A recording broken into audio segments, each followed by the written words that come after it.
Ratusan warga Tegal Binangun melakukan unjuk rasa di kantor Gubernur Sumsel. Warga menggelar aksi guna mempertahankan wilayahnya agar tetap masuk administrasi Kota Palembang. Masa yang tergabung dalam Forum Masyarakat Warga Taman Sasana Patra dan Patra Abadi Tegal Binangun menuntut Gubernur Sumsel Haji Herman Deru segera menindaklanjuti persoalan batas wilayah Kota Palembang dan Kabupaten Banyuasin. Warga Tegal Binangun tersebut kompak menolak jika tempat yang telah lama mereka duduki menjadi wilayah administrasi Kabupaten Banyuasin. Masa yang melakukan aksi unjuk rasa berasal dari 4 rukun tetangga, di antaranya RT 24, 25, 34, dan 41 serta RW 08. Ketua Formas Manara Padi Bersatu Suhardi Suhai mengatakan pihaknya menolak Permendagri 134 tahun 2022 tentang batas daerah Kabupaten Banyuasin dengan Kota Palembang.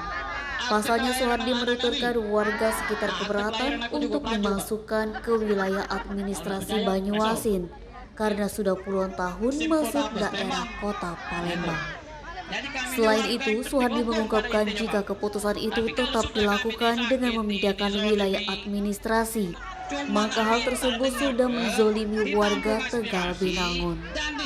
Lebih dari itu, Suhardi menegaskan jika pemerintah mengabaikan tuntutan para warga, maka kantor lurah yang berada di Tegal Binangun akan diduduki warga setempat. Sementara itu, Kabak Batas Wilayah OTD Asetda Provinsi Sumsel, Midro Firozi mengatakan koordinasi sudah dilakukan dan masih dalam proses. Ia juga mengatakan sebagai fasilitator, fasilitas dan tetap dilaksanakan agar masalah ini bisa diselesaikan dengan baik. Surat cinta ini, tapi maaf Pak, tidak ada kejelasan. Mau jika tahu Palembang tuh tidak dikawin-kawin Pak, tidak berjodoh terus Pak. Edi.com melaporkan.